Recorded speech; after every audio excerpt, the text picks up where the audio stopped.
Bear Squad, what is up? Polar Bear here. We are at our VIP location today, and we had a couple of issues, so we're going to talk about them.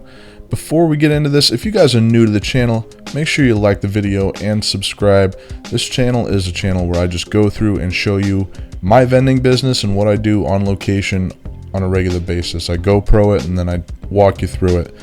Real quick to get some commercials out of the way. Vensoft is a program that I use with my vending company. You'll see me on my phone using it in this video. It's great software. It's got prediction software, gives you multiple statistic reports, and it gives you an inventory management system. Also, I give vending help for anyone who wants it for $1 a month on my Patreon. All in my link in the description below. I have merch in the link in the description below as well. And also, if you're starting a YouTube channel, check out TubeBuddy. I got a link in the description. Definitely click on it, do the free download, try it for yourself. Okay guys, now that I've got the commercials out of the way, sorry about that, it's got to get done, I got to do it. Here we go! I'm only pulling Surge on this location. That's actually all I have in stock for them right now. We had left the Subaru location and hadn't quite filled up the stock yet. We're using Domino's money to fill up our inventory because we've gotten a little bit behind as we've paid for the van. And we're going to come right in here. I've got this whole video on normal speed. I didn't speed anything up. I just threw it in there as it is. I did cut out for a little while, and you guys will see why. I had to talk to the store owner for a little bit and figure some stuff out. This visit was a little bit, I don't want to call it a nightmare, but things need to change and the service needs to be better that I supply because they're having problems with the machines and I need to do something about it. This is customer service hardcore. He's telling me right now that the machines are not working well. They've lost money on the soda machine. The snack machine's dollar bill acceptor isn't working well. It's not vending correctly. The snack machine's not vending correctly. The soda machine's not vending correctly. This is the only Dixie Narco machine I have. A lot of people swear by them, but I've had a mechanic here that knows significantly more than me 4 times now. And we're still having problems with this machine, particularly with bottles. We're having more issues with bottles than anything else. The cans seem to be fine. I'm coming over here. I just want to look at things real quick. The video will cut out in a little bit and we'll move on from there, but you're going to see immediately we're going to get over here and they've got a big out of order sign. This is a brand new machine. Like, it's a brand new refurb machine. I'm not happy about this at all. You can see the lights out on the snack machine again. So it's I'm kind of on my last limb with this. I'm really frustrated. This machine in particular is owned by Coca-Cola. It's a leased machine. I have contacted Coca-Cola since putting this up, and we're going to be switching it out with a Royal 660. All of my 660s I've never had an issue with. The second I got a 501E, I ran into all sorts of problems. But a lot of people swear by these machines. Don't take my testament on this. I've got friends that operate these and they love them. What I'm doing right now is I'm looking at the coin mech because he said it had a coin jam.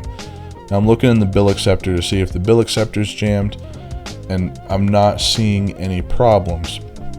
So what needs to happen is I need to check with the owner and get a little more information than what he gave me. He said both machines are jamming up, man. Both machines are jamming up, and that wasn't necessarily the case. They're having problems with water not vending properly, which I've had problems with this machine in the past with that. So we're gonna walk over there and just talk to him for a little bit. I pull the camera off for this, and we'll jump back into servicing the machines from there. But we talked about it, we got it taken care of, and we have a plan set in place, and you guys will get to see everything that happens. So we're just gonna pop the gate open here. We're gonna fill this machine up when it comes to the Surge. We're also gonna pull out all the lemon water. I'm done with lemon water. I don't sell enough of it. That's something you guys will see me do a lot. If I'm not selling enough of something, I pull it and I put something else that sells, or I put something that I carry on a regular basis in there, just to make sure that the less stuff you have to carry, the better. So if you can uniform your machines, do it. But if people request specific products, never say no. So these machines, this soda machine has actually been really problematic because I don't know much about Dixie Narcos. Like, I'm kind of textbook savvy on them, but when it comes to diagnosing them and programming them properly, I don't really have quite the experience with them that I do with Royal. The Royal 660 machines are just the machines that I want to say that I was bred on, because this is the first soda machine I got. I fell in love with them, so I just have a bias towards them. I've noticed in the vending community often you'll find that people like one or the other better. Some people are right in the middle. That's Dr. Pepper that's empty there. I'm moderately frustrated because I didn't bring any Dr. Pepper with me. It's completely empty. But at the end of the day, I'm actually kind of happy that it's empty, because that's less product that I need to pull out. Now what I'm doing now is I'm counting cans for Vensoft. We're going to plug everything into my Vensoft app on the cell phone. And that's going to tell us how many cans have sold, and just give us our prediction stats for later. Once you have credit card readers, you don't really need the prediction stats so much, because the credit card readers will actually tell you how many sales you've made versus how much product you have in there. That's why I can't wait to get credit card readers on everything that I have. And we'll get right into it here. So now I'm counting the orange soda. These cans are 3 deep in this machine. That's another thing that I dislike. You guys are going to hear me rant a lot in this video. That's another thing I dislike about the 501E is you got to go 3 deep, and I'm not smart enough to count in threes. Well, I am, but I don't like to. You can't quite fit 2 cases of product. You can fit exactly 2 cases of product in there, just barely, right? But here's the problem. With Dixie machines, you have 6 cans that are still in the machine when the machine tells you it's empty, because there's a little lever down there that switches off to bring on the sold out sign. With Royal machines, if it doesn't hit the drop, then it's empty, end of story. And you can completely sell out on a Royal machine and still be fine. With these, you just can't do that. And Royal machines, you can fit a little bit more than 2 cases if you really want to. You shouldn't, because it's got a max capacity for weight for 2 cases. So that's where I try to keep it at, 2 cases deep. Unfortunately, with these machines, you can't do that. It just doesn't work that way. So I'm loving the crate setup. The milk crates are awesome. I'm absolutely loving them. I got a comment on my last video. They didn't like the way that I set up the van. I gotta be honest, I agree. I'm not the biggest fan of the way it's set up. If you guys have better ideas of what I can do with the crates in the van, let me know. I really don't have the finance right now to go out and purchase stuff for the van, unfortunately. I really need to get credit card readers on the machines and get other stuff done as well. So we're filling up the surge here. I've already gone through and counted every single column that we have in this machine. And we're just going to fill the surge up as much as we can. That's like the #1 seller here. You see pretty much everything else is empty too, but it's going to stay that way because we're getting ready to get another machine. The less stuff I have to move, the better. The other machine is going to be set up with completely cans and 1 water option. Really liking having cans. The machine lasts a lot longer that way. And your ultimate sales go up quite a bit. Just had someone drive by with a fart can on their car. I've never understood those. Really, like, I like race cars and stuff, but I never understood the fart cans, man. Just not my cup of tea. That's as full as that'll get. You can see I still got a few left over there. We're gonna close that sucker up. Actually, we're gonna count the cans first. I was counting as I was putting them in, and we're just going to enter the data into Vensoft so we know how much we put in there and get moving. We're going to take the ones that are problems, which is the water, the lemon water, and the Powerade, and we're going to write out of order on those buttons. And then on Dr. Pepper, we're going to pull that label out as well, and we're going to write sold out on that one, on the back side. These are wicked thick labels. Oh, something else I wanted to bring up. I've been talking about it quite a bit. I'm really excited because right now, as I'm making this video, it is Tuesday. I should be seeing in the mail my first set of labels from my new supplier. And they're these kind of labels, and I'm so stoked to show you guys. He sent me a couple Facebook messages with pictures. Oh, I'm excited. It's going to be awesome. And wicked affordable too. This guy's going to be great about it. So, see, we've got out of order. It's actually the great thing about having really thick labels is you can scribble out of order, sold out on the back. And if you don't have product with you, you can just flip it. So we're going to flip those around. We're going to put them in the machine on the side that says sold out. With the labels I got from the manufacturer, you couldn't do stuff like this because you'd still be able to see the soda on the other side. I mean, you'd probably figure out what's going on, but the homemade ones are a little bit better. Actually, one of those is a factory label. 2 of them are factory labels. The other ones are mine. The Powerade's mine, and the Dr. Pepper is mine. I made those labels with a printer and a laminator. Not gonna lie, they're actually wicked thick. So that's it for that machine. We're gonna move over to the snack machine. We gotta get that light working again. You know what? If people bang on the machine or something like that, see, those labels look pretty good. Sold out. You can see them pretty well. We're gonna sort stuff on this snack machine the same way that we did at the Subaru location in the last video. Really not fond of this machine at this point. Oh yeah. For the record, the day that I filmed this, it is a little over 100 degrees outside, and as all of you know, the polar bear does not do heat well. Does not do heat well at all. Which key is it? Find the key. You got this. One of them.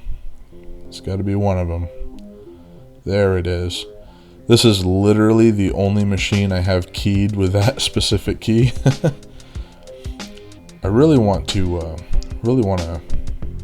get all of my locks the same. Be a lot easier. There we go. Light's working again. Just had to move it around a little bit.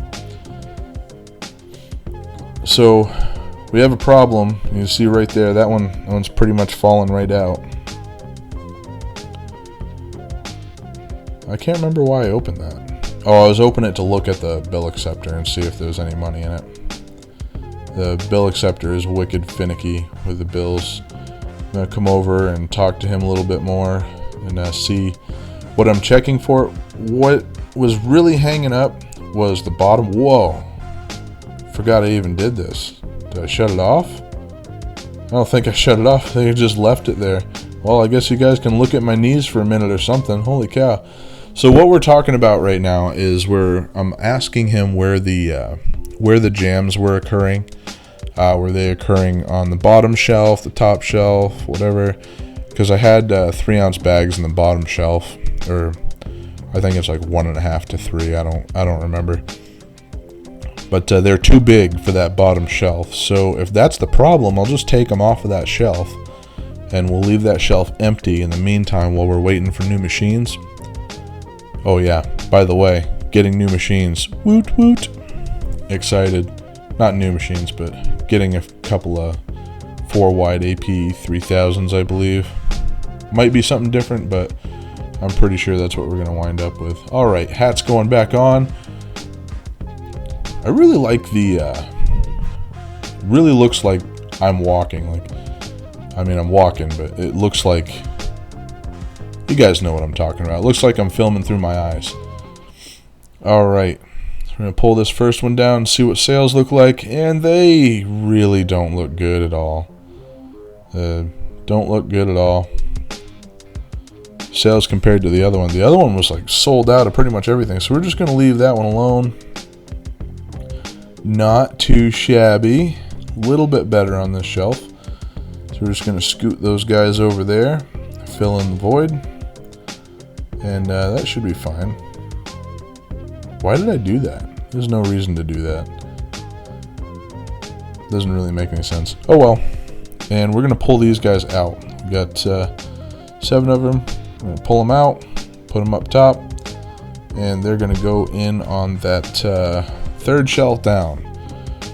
I'm going to do this before we open up Vensoft because they're all labeled as the same kind of product in Vensoft. I've got them as 3-ounce bags. Like I've said before in a couple of videos, I no longer label them Lay's, Funyuns, Fritos, Doritos. I just label them as the size bag that they come in, because they come in a variety pack and I get like a set amount and I can't really change the amount. And it causes problems when I want to mix and match and do stuff like what I'm doing. So instead of doing that, I just call them 3-ounce bags, and now I can put them wherever I want. And it won't mess up my inventory. And it makes it so I can sell the expired stuff at the one location for cost, which is nice. It's wicked hot. We're going to take a swig of that water. I thought you'd be able to see the water, but you can't. So we'll get right into this here. Need to start counting bags, so we're going to count the Ruffles up here in just a minute. I think I'm pulling my phone out. Yep, pulling the phone out. And we're going to move over to the snack machine. I think we're still in the soda machine. Yeah, that's right. Snack machine. Click on it. There you go. There's the machine. Now we're going to go service. And click the first one. Count it up. Enter the current amount. And we're going to count this one up and enter that amount. What do we got? 1, 2, 3, 4, 5, 6, 7. It's either 6 or 7. That's 5. 5. That means some of the Funyuns sold because they come with 8 in a pack. You know, I had Welch's. I should have brought them with me. I didn't realize that they would have sold quite as much as they did. Actually, I don't think they sold much. I think they stayed pretty steady right where they're at. No, we're going to move stuff around. Are we? I didn't think we did. We might have. I dropped it. It happens. Stuff it right back in there. Count it up and close the drawer. Bam. There we go. Now we can count all these up. We got 1, 2, 3, 4. I actually made a mistake here. That was fine. And what I did is I realized that Smart Food was there. You can see me looking back and forth. I'm like, wait a second, this doesn't say Smart Food. It says 3-ounce bag. Where did I mess up? So I pressed the button back and forth a few times trying to figure out what I did. I can't really figure it out.